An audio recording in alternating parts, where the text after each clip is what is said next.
Hi everybody, welcome back to Spruverse, my scale model universe. People of Earth, welcome to part one of a brand new build. Yes, we're going back to the, these are now Wave Corporation. At one point, I thought they were Hasegawa, but I guess I was wrong. This is the Wave Corporation, and they put out these MachienenKrigen. And it's so bizarre. I mean, I don't know why I think it's bizarre, but I just think it's bizarre. So you've got this German kind of thing, right? This branding created by a Japanese company with their imagination and their idea about what a future will be. And there's a whole world to this. This Strahl Demokratische Republic is a world unto itself, and there's anime and there's gaming and there's all kinds of stuff associated with this world. And these are, I guess, these are this is equipment or models or not models, but I mean machines. Thank you. The words are here. You just have to pluck them out of the air and put them in a sentence so that it'll all make sense to you. Machines that live in that world. Thank you. Last year at Wonderfest, I found a couple of these that I wasn't able to find at my local hobby shop. Yes, I could have gotten them cheaper online, probably at eBay, but I like to stimulate the economy and buy from the dealers in the dealer room. I think that's important. I think that they're there providing a service for us. And when you go to a show, yes, it's going to cost you a few extra shekels, but I think that's worth it because A, we're stimulating the economy, as I said, and B, I truly think that without these people providing a service to us, our community shrinks. Let's not let that happen. Our community needs to grow, not shrink. Okay. So here it is on the bench, and this is the box it came in. This was not cheap. So, at $80, I think a lot of you are going to be tuning out. I don't know. No, I mean, these fetch quite a price. A, because of the engineering of them, and B, because they're so unique. Now, I don't know if any of you are collecting these, but if these are sitting on your shelf collecting dust, come on, you know what I expect you to do. Get into the stash, pull them down, and build one. Because they're not doing any good up in the stash. They need to be on a shelf after you've built them lovingly and enjoyed. And that's a big part of why I'm out here. I'm the shepherd. No, come on. I don't know. I want them built. Now it was interesting because when I was walking, looking at the stash, thinking, what am I doing next? I saw, I went through the Irwin Allen stuff. I went through my Star Trek stuff. I went through my Star Wars stuff. I looked at some of my Batman cars that I definitely want to build. I've got some great resin kits I want to build. We'll get through all of it on the channel, I promise you. But there's a time when you just want a little bench, a small kit, and a chance to just decompress and build something on your bench and not have it, weigh 50 tons and be all over the place like, I can do. And with resin kits, as you know, I bitch and moan about those, but I do like to build them, but I like to take a break from them too. So when I come back to them, I don't feel so stressed. Anyway, here we are. Now, why do I like this? I like this because I love machines.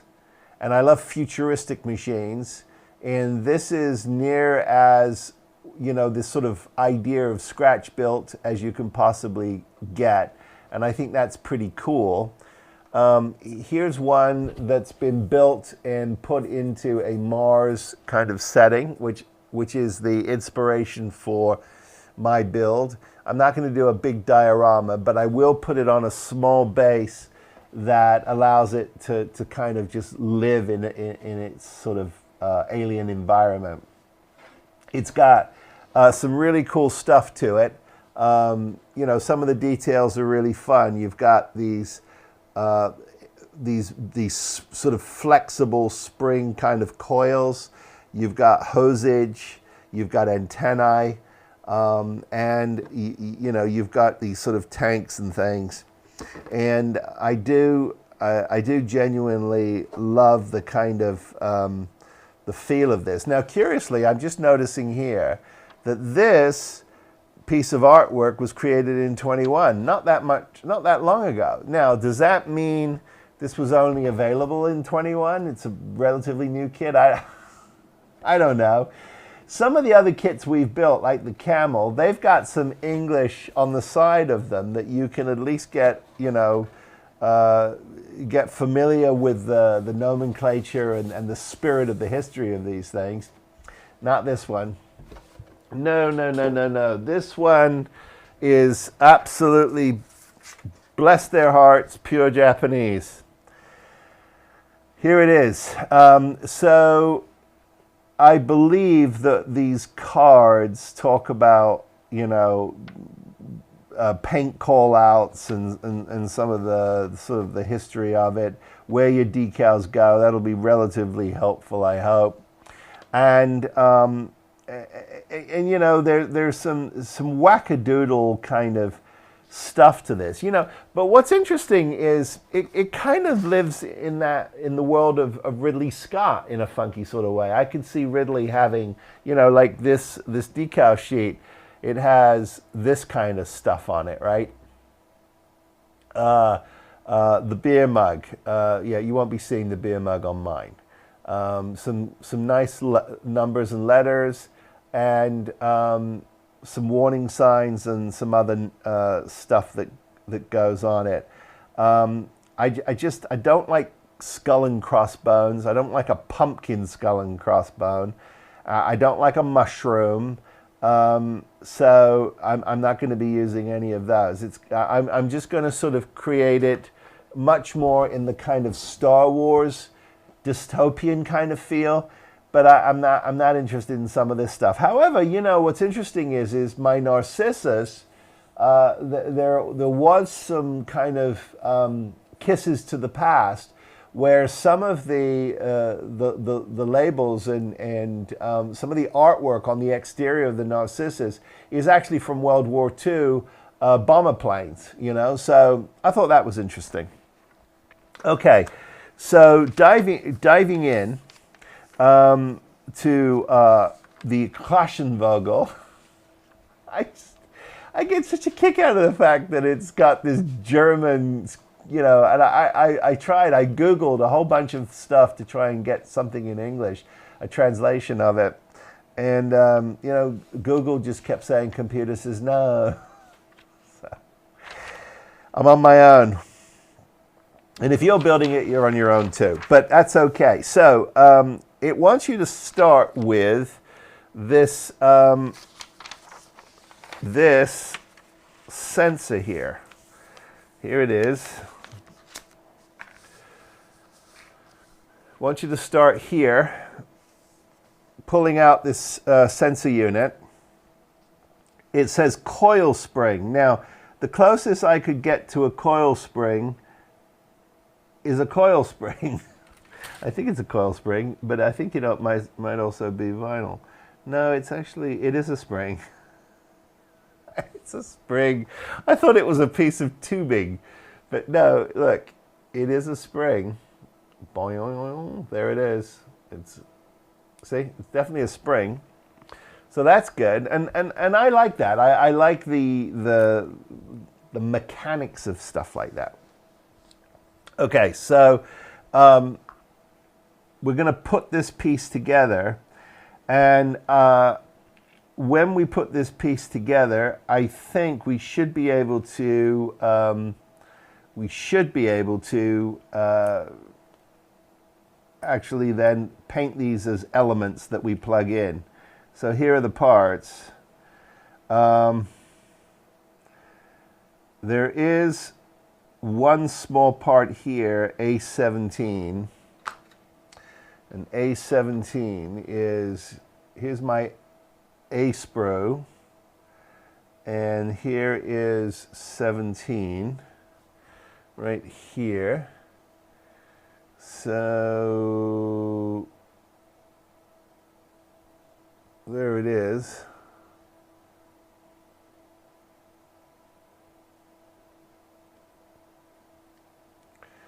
You know, I had to learn how to take small parts off of the sprue. Can you believe that?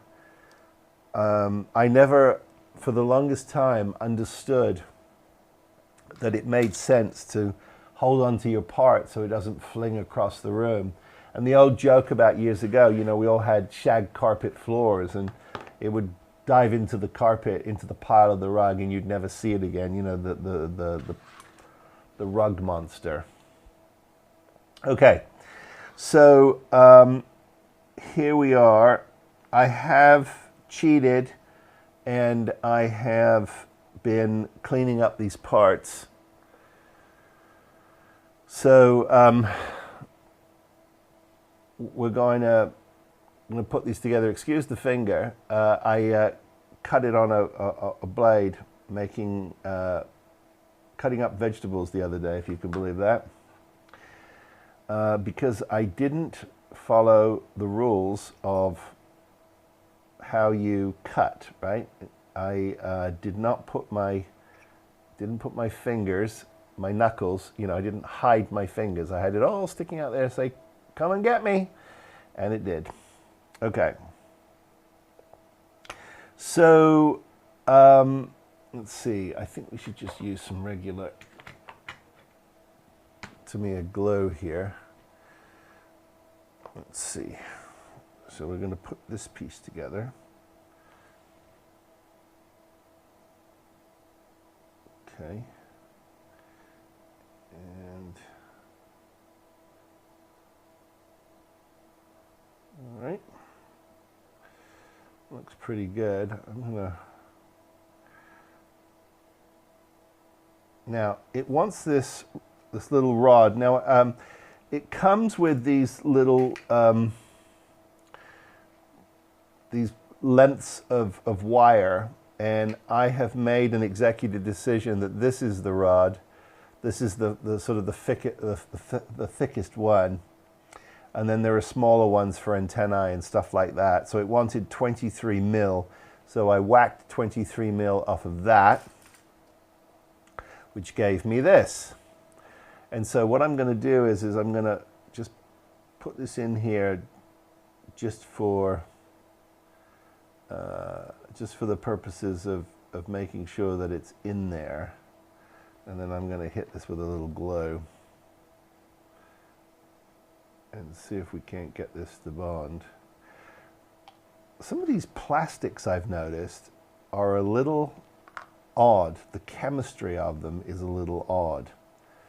And so all of a sudden you find yourself looking at, you know, if you like Tamiya glues the way I do, shut up, compressor. Oh.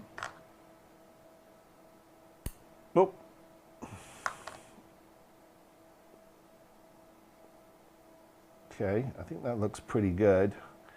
We're gonna have to see where we are on the seam part of this. But I think that looks pretty good, like such. Then what it wants you to do is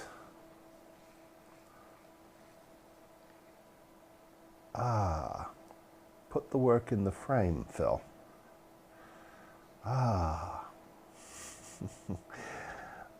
It wants you to connect these two pieces together. So let's see here. There is a peg.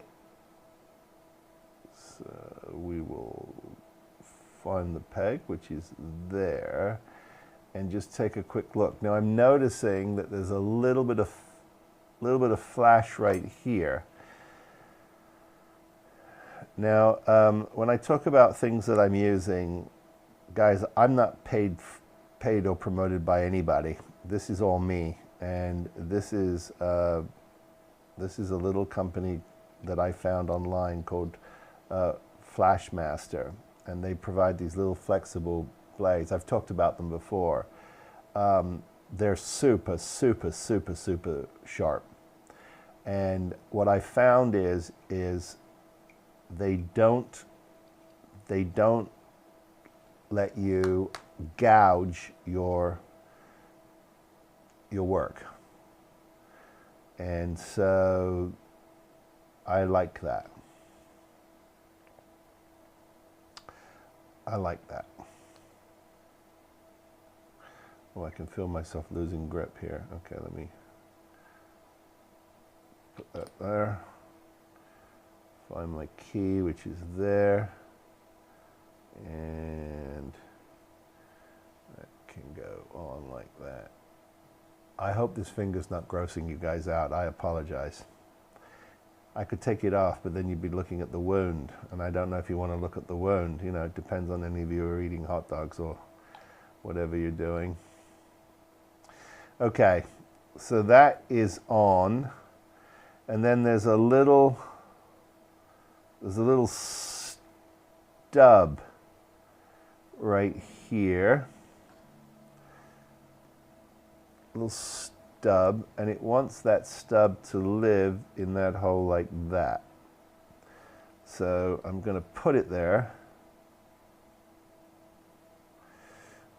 and we should be good to go. Give that a second. Oops, sorry. Give that a second to set up. Now, interestingly enough, it wants this to go in here, and it wants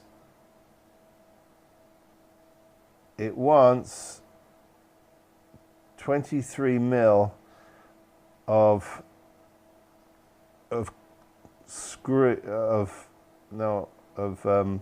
coil with a little bit at the end, and that's probably to give it a wacky look like that, and then that corresponds with that.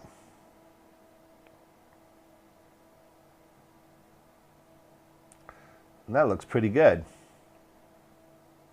Now the thing of it is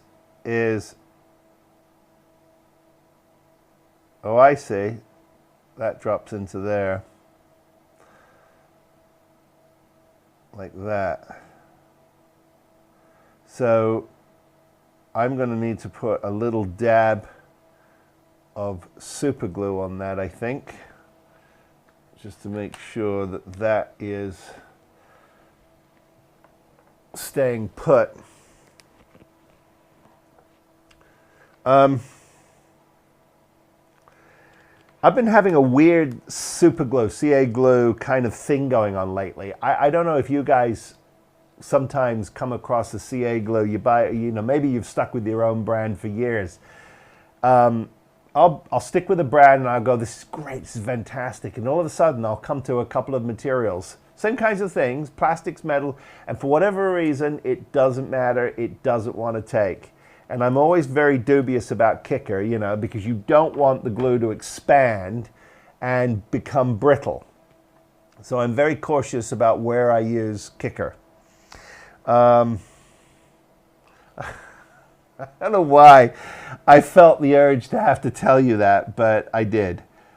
Okay, so let us do this. Let us put a little bit of super glue in here like this. Yeah, I found this stuff online, this Glue Master, and I made the mistake of buying this bloody great big bottle, and I'm not impressed. Now, there's a very, very good chance that it's operator error. Very good chance. Because 99 times out of 10 on this channel, when something goes wrong, it's operator error. But that's okay. All right, so we've got this piece here, okay? And it is this piece here. And it's going to go into this body here. All right? It's going to go into this body here, and it's going to create this section here, and then we'll start adding details to it.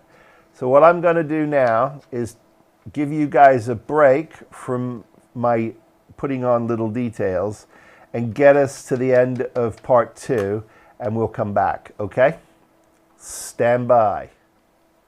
It's always interesting to sort of figure out where to come back and show progress, because, you know, sometimes it's hours of work just to sort of get ahead. But sometimes I think to myself, you know, do they want to see me gluing a part together? Do they want to see me painting a part?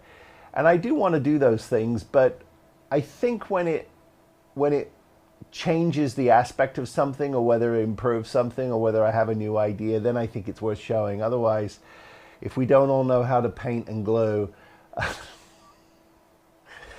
right, so I've been working quite hard on putting a lot of details on this. There are a lot of fun details for this this kit.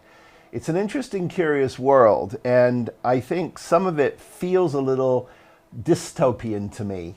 And so that's kind of the way you want to go with these. That's the feeling I get. Because when you look at, it's interesting, when you look at this, this photo, you know, it's kind of wacky. You've got what looks to me like an Imperial German sign right there on the head. You've got camo details, and yet it's all kind of painted in this in this militaristic kind of way, and that doesn't really appeal to me. So I don't think that's the way I'll be going. I do like the idea of sort of putting my own spin on this, and I think you should with these kits. But I'll tell you, the advantage of them is some incredible detail. Look at this.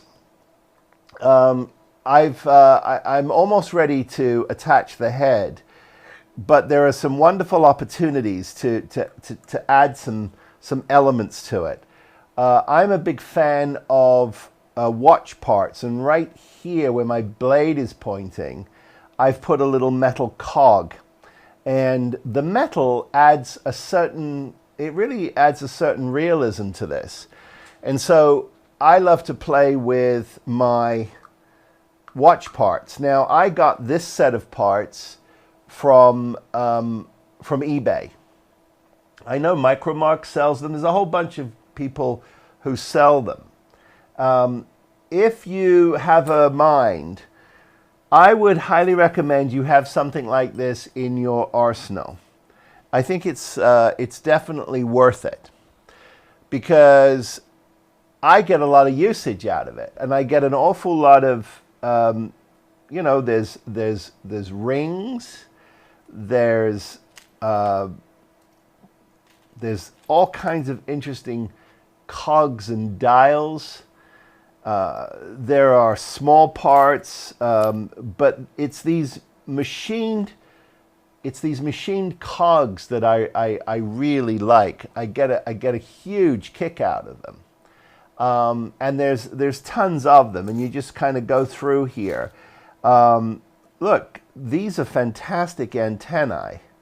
This one's got a whole bunch of gunk on it, which needs to come off. Oh, look at that, and a hairspring. That's kind of fun. Here, let me show you this one. They make great, they really do. They make great, great antennae and all kinds of things like that. So I love playing with these parts, and it adds a certain amount of character to your piece. So I have them in my arsenal. Okay, I have primed the top of this wonderful piece of machinery that we're referring to as the Krachenvogel. Krachenvogel. Interesting, it's all German, but of course we're in the world, in a Japanese world. Lots of detail here to airbrush and pick out some details and paint and stuff like that. So I don't want to connect these two just yet. So I haven't. I've cut a small piece of brass rod here, and I think that I'm going to put this piece of brass rod on the neck of my Krachenvogel. Here this is. It's just a little piece of well, I guess you would call it. Here, let me get it in focus for you. There you go. It's like a little piece of 4mm and copper tubing. And what I'm going to do is I'm going to take that when the time is appropriate, and I'm going to put that over the top of this rod like that. And then I'm going to connect these two, and that'll dry. But what that'll do is it just adds a certain kind of machine look to it. Not expensive. And you don't have to be a brain surgeon to do it. I'm going to touch up all of these hoses, I think, with some rubber paint. But I love adding these kind of little details, and I think they'll make a huge difference to this build. Okay, so let me just slide my. I've introduced brought back PhilCam. I love trying to move you around the bench. I hope you enjoy it anyway. Okay, I'm adding parts as we go. This has proven to be a bit of a challenge because there's all this rib work on the seams. So I've been hitting it with a little bit of color just to see if that would help fill things in. I've been playing with a little bit to see if I can put a weld line on here, and I think that's what I'm going to do. I'm going to create a weld line to make it look like it's welded. Now it does sit like, I believe it sits like this, so you're not going to see an awful lot of it, but you will see some of it, so I'm going to try to do my best to clean that up. And then there's a couple of these tanks that they go either side. They go either side of this, and I've started to sort of play with color on those. And these tanks will drop down and connect to the main body. So, and then you've got 6 of these wackadoodle things that are some kind of maneuvering engine. And you can see I've got some seam work to do there. And so I've got 6 of those to do some seam work on. I've got all kinds of little bits and parts that need to be sort of bolted onto this. So it's slow work, but I just wanted to sort of show you where we are. I've got what I think is, I've got a couple of antennae array. I've got the far left grill that I haven't tackled yet, and the far right one I've just given a coat of primer to, and those are going to need to get detailed out. So I'm working on those, and then this apparently has some thrusters. Now, far be it from me to be an analytical critic about the mechanization design of these things, but there's a part of me that can't help but think that some of it is just bolted on. I mean, come on. the one thing I like about the dystopian world of Star Wars is there's that probe that lands and is moving around the surface in Empire Strikes Back, and it's got these sort of spider legs to it, but you don't really explain how it moves around. It's probably some kind of high-tech magnetic levitation field kind of thing. But anyway, these kits tend to be a little more kind of 21st, I'll say 21st century because we're living in the 21st century kind of design or ideas in something that is supposed to be in the 26th century, 28, so the 27th century, something like that. Anyway, just thought I'd share. Okay, but the one thing I did talk about in my Welcome to 2023 was improving my kind of display and base, and trying to incorporate a little more. So I've been working quite hard on that. Let me just put this over here for a second and show you what I've been working on. So I've got a base that I think I'm happy with, and that is this visage, and I think that it's going to work really well. Now I've put some what was called metallized paint on the sides, because that's all you'll see. The rest of this, the top of this, is going to be the surface of a planet, some planet, I don't know. And our probe is going to sit in the middle. So what I've done is I've gotten a piece of acrylic rod here, this acrylic rod, which I drilled a hole and I've glued it in to the base like such. And I'll finish this base off with a nice bit of cloth and some feet. And then I drilled a hole into it, and then I've pounded in a piece of copper pipe. And what that allows me to do is accept the base of this probe, which I've created here. And that now sits in here quite nicely. I'm not going to push it in all the way because I don't want to have to pry it out. But it sits in there quite nicely. And the net result is this is going to sit beautifully in the center of this. And then my plan is now this piece of rockage, which came from the garden, it's a little heavy, but I don't know if I'm going to use it or not. But you'll start to get the idea. And I've got some foam board that I've been using. This is some AK interactive foam board that I picked up at a show years ago. I mean, literally, it's that old, it's dried out. But I'm going to use it because I can still use it. But the way this works is I've just created some small kind of bricks, and we're sort of starting to. I'm starting to think about what that will look like just in terms of a shape. They'll get glued down like this, and again they're only there to sort of help me build up this little piece of terrain. And they'll go in like this.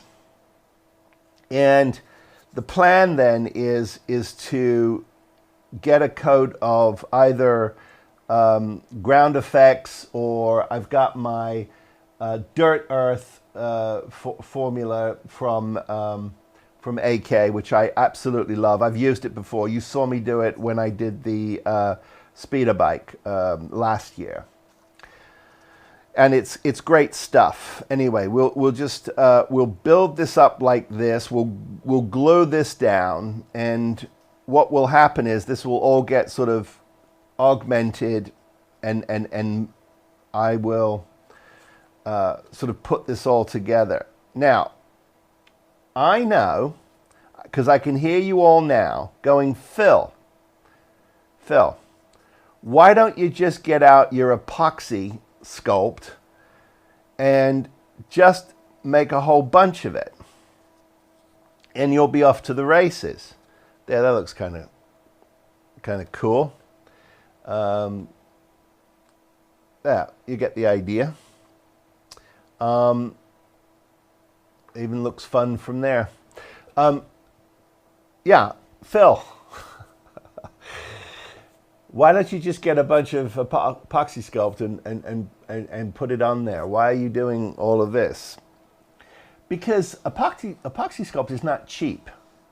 This is a big surface area, and once you've glued all these down and you've got your AK Plasterworks, it's got paint and glue in it, and it's pre-painted. Now I'll lighten it up, but it'll hold all this down, and it'll allow me to sculpt it into a piece of terrain that will look really cool. So that's the way I'm doing it now. And you'll see, you know, you'll be the judge of whether or not the results are good or bad, and how long it takes me to actually do it. But I feel like, for me, that's the way I want to tackle it. And you could find a few more rocks just to put around, but it doesn't really need it, because it's such a nice base. You know, it's such a sort of simple base, but it'll be elegant because it'll be clean, and you'll have this thing floating over this rock formation, and I think it's going to look really good. So that's what I'm doing. Okay, so that's a good update for this segment, I feel. Lots going on. I'm going to continue to start sort of getting my base in order.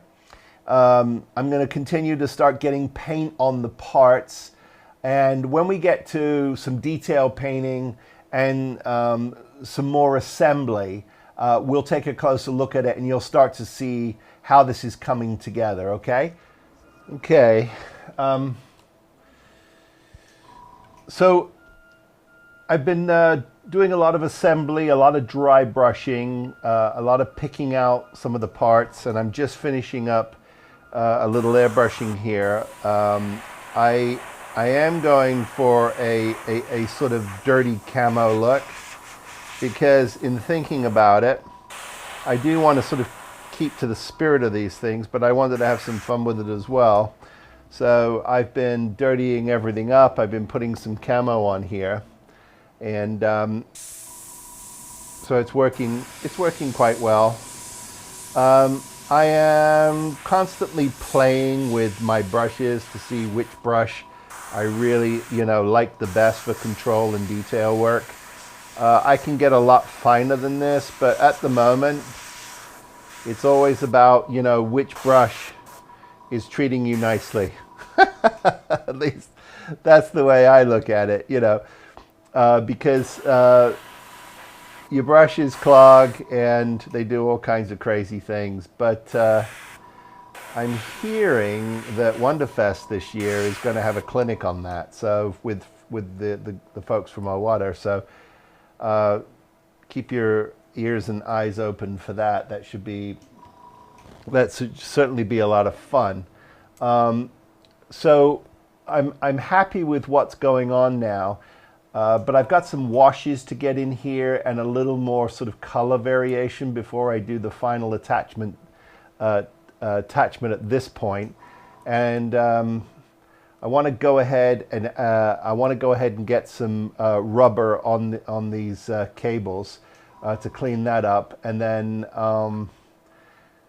definitely want to get some washes in here, some pin washes in here before we go ahead and get this closed up, because once I close this up, there's just no way to do that, and I want the detail to be there. I am going a little steampunk on this, though. I got some old watch parts, me and my watch parts, and instead of that clear dome, this is what I've done with that. So it'll be interesting to see what this looks like in the sort of final. And I'm also very happy with what's going on with my antennae and radio antennae and I've gotten a little bit of wash pin wash I've started to put in here, but I haven't done any final washes or detail work, which I'm going to be working on now. So slowly it's coming together. We're shut up, compressor. So it's so obnoxious, isn't it? You know, it's a leak in the hose. I apologize. Let me do this, and then there. Won't do it now. But it's, you know, we're down to that point now where we're sort of trying to get things assembled, and it's the fun part for me, because then you start to really hone in on details and what you can pick out and paint. So that's a lot of fun. So stick around, and we'll continue to pick out some details and do some detail painting, because I think that's a big part of the fun of a kit like this. You know, once you get past the assembly stage, it's really getting down to how you're going to age it, how you're going to make it look like it's worn. Oh, and while we're on the subject of that, I have a base now. Look, I promised we would do bases, and I've got this really fun base that we're playing with, and I've started to do there. I've started to play with that with color, and I'm starting to get excited about that. And of course, we're going to have our Krachenvogel sit in the center of this, and I think it should look really dramatic. Okay, so let me get set up for some detail painting. After I've changed my color out here, I'm going to change my color out for camo, and we'll do a lighter camo before we do some of the more detailed stuff. But I thought it'd be fun to get some of this on camera. So let's carry on.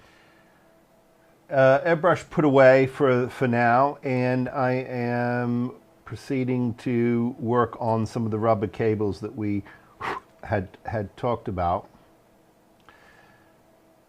You know what's funny is I'm constantly laughing, because I went out and invested a whole bunch of money on some really nice brushes so that I would have detail brushes, and I go to one brush that I just love and trust because I don't trust the other brushes.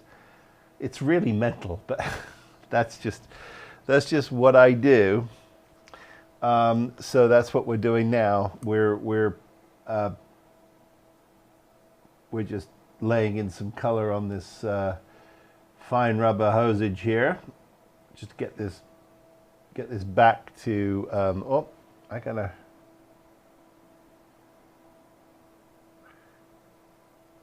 Get this. Done. I love my Tamiya rubber black. I just love it. I've tried to replicate it, and I haven't had much success. It's got just a slight amount of blue in it, but not easy to figure out just exactly what that is, because you know, because it's a lacquer-based paint, it dries super fast. So I love that aspect of it, and it dries, you know, obviously nice and flat, and it looks really good. So this is where you've got to try and have a very sort of soft hand here, and not blow it. But there is something very satisfying about this, because you do feel like you are heading into the home stretch, which you know, there's something to be said for that as well. So I'm happy with that. As I'm putting these kits together, or this kit together, this will be the second one, right? We did the camel. I'm realizing that it's kind of fulfills a couple of urges that I have. I love mechanical things. I love to age things. I love all kinds of, you know, cabling and things that are you know, weather related, and but I love but there's a simplicity to this. And there isn't a kind of order to it, although I'm learning a little more about these machines. They are part of a world. You know, sort of an invented world, which I find interesting, that I don't know an awful lot about. So I'm trying to learn a little more about this, because it's a world. It's not just, oh, let's build a couple of goofy machines. No, there's actually a legitimate world here with characters and stories. And I suppose if I had the time, I'd try to figure it out. They don't market it very, very well here in the States. So unless you're into, I guess it's, you know, the sort of the anime of it all, you wouldn't really know about these. And but I came across it curiously. I came across these a couple of years ago when I was at Wonderfest.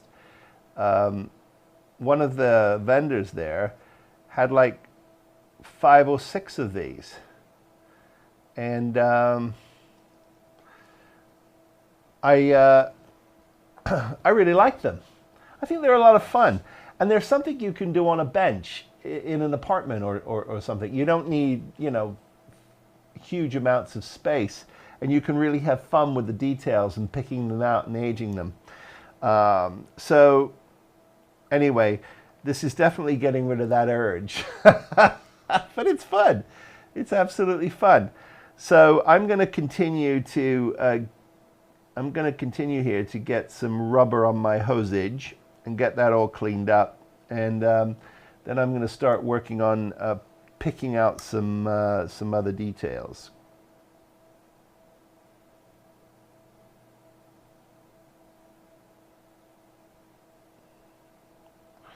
Look at that, I went super quiet on you.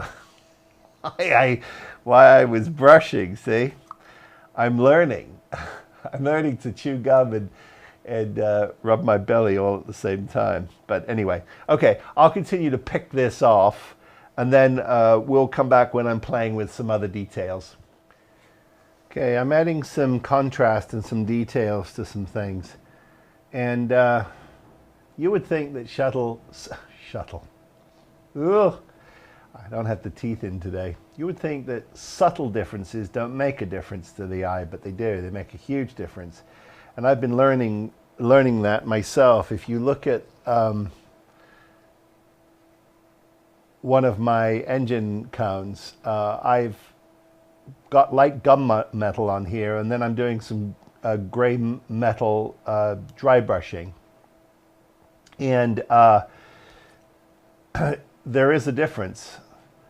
It's very subtle, but what it allows you to do is start to pick out some of the corners and nooks and crannies, and so when your eye catches it, it sees more detail, and it gives it just a little more punch. And so patience is one of those things I'm learning, obviously, which is to make an effort to get things in focus. I apologize. And get some dry brushing, because it does make a huge difference, and it's fun. Now, I'm still looking at an ugly seam here, and I've done a lot of work to try and get that to go bye-bye, but I've dry fitted it onto the actual belly of this thing, and the creases are not where you can see them visibly. So if you promise not to say anything, I promise not to say anything, and we'll just pretend they're not there. Now, I don't know if that's pure laziness on my part, or I've not perfected the technique of actually being able to get ribs like this. I really hate it when manufacturers put these darn seams in ribbed things. It just makes it really, really difficult. I think it makes it really difficult to actually get rid of them. But if you're lucky and it's not in a place that you can actually visibly see, I think you're okay. Although I don't know what happens when you put something in competition and a judge looks at that. You know, are they able to sort of bend their head and neck into such a contorted state that they look and go, oh, didn't do the seam on the rib, doesn't know how to do the seam on the rib. So I think that the Mr. Surfacer is the right way to go. And I also think that, you know, you got to make a concerted effort to really get everything lined up and make sure that you don't have a step, because I think 90% of the problem is a step. If you can eliminate the step, then I think you're all right. So this is starting to look good. Starting to get some detail. See those pesky seams? Do you see that? Now it'll sit like this, so we won't see them. And so it'll be fine, but it's just really annoying. And I've spent quite a few hours on it, so I'm going to have to just do a much better job at learning how to coat with seams like that. But anyway, these are coming together really well, and they're, you know, the aging process here is just a function of getting lots of color on here and not being afraid to get lots of color on here and start to really blend it all together, and the net result is you get something really fun. So I'm super happy with how that is turning out, and I'm going to continue to get my dry brushing done because it's making a huge difference in everything that I'm doing here, and I'm just really happy with the way this is looking, and it's really pulling out a lot of the bolts and the punched in parts and the rivets, and it's really giving it a sort of aged, used look, and I'm very happy with that. Okay, so I'm going to continue to do that. I've got a few more details I'm going to pick out. I'm going to do some dry brushing with the gray metal as well, just to get this down. Then I'll do some washes, and maybe we'll look at a little bit of assembly before we do the final reveal. Oh, I've got to get a coat of clear on this and get some decals on this too. So there's still a few hours to go, but I'm happy with really happy with where we are on this, and it'll be really fun to show you what this is going to look like in its final state. Okay, so maybe we'll come back when we're doing decals. You know, don't we love decals? You love decals. Come on, you know you.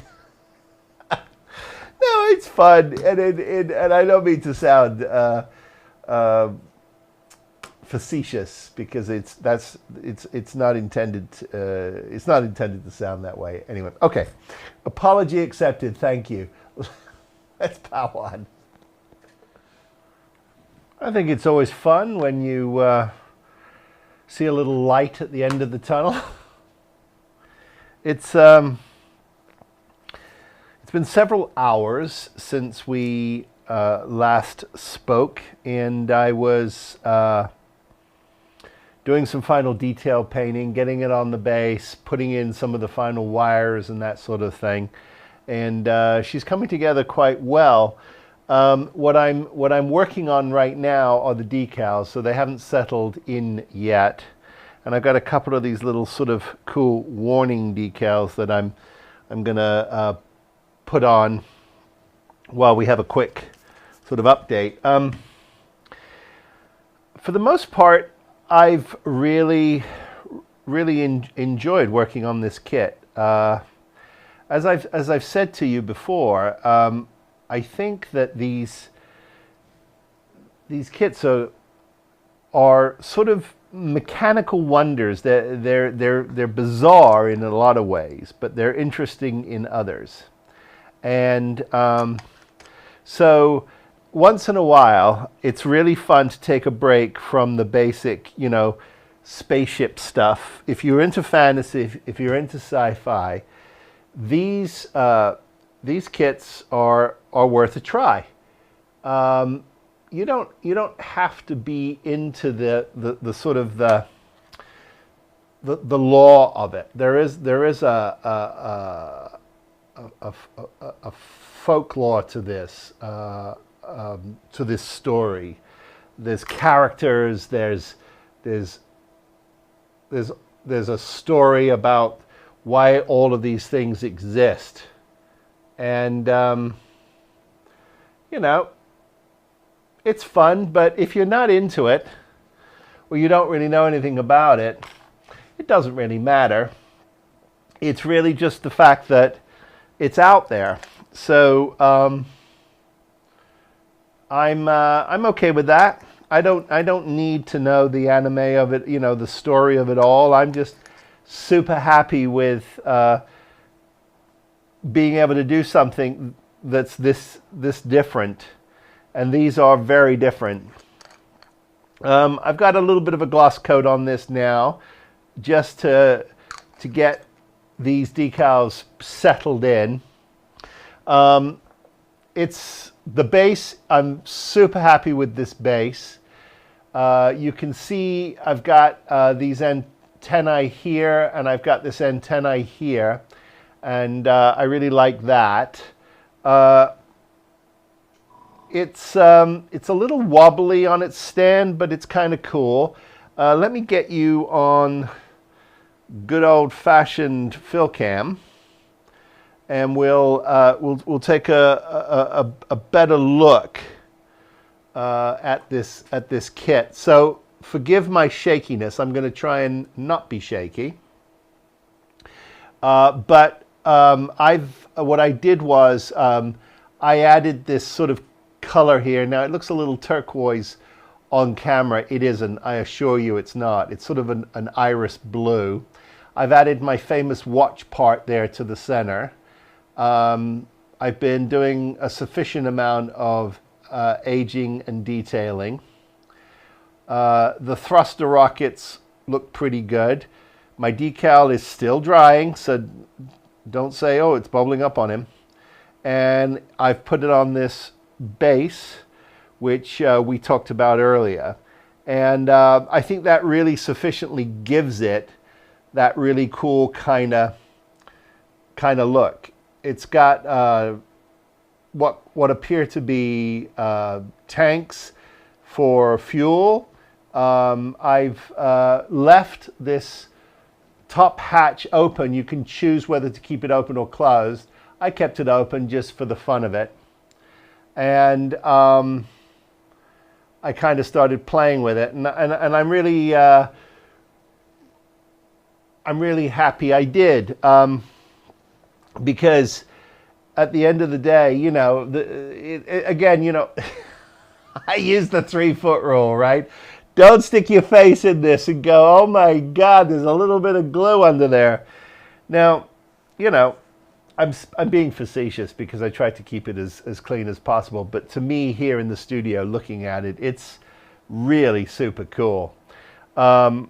So I'm not sure it needs a whole hell of a lot more decals. There's a few they give you, but they're kind of, here I can show you, your choices. You don't have a lot of choices. You've got some numbers. When I've got my numbers, I put my numbers on, and so they're fine.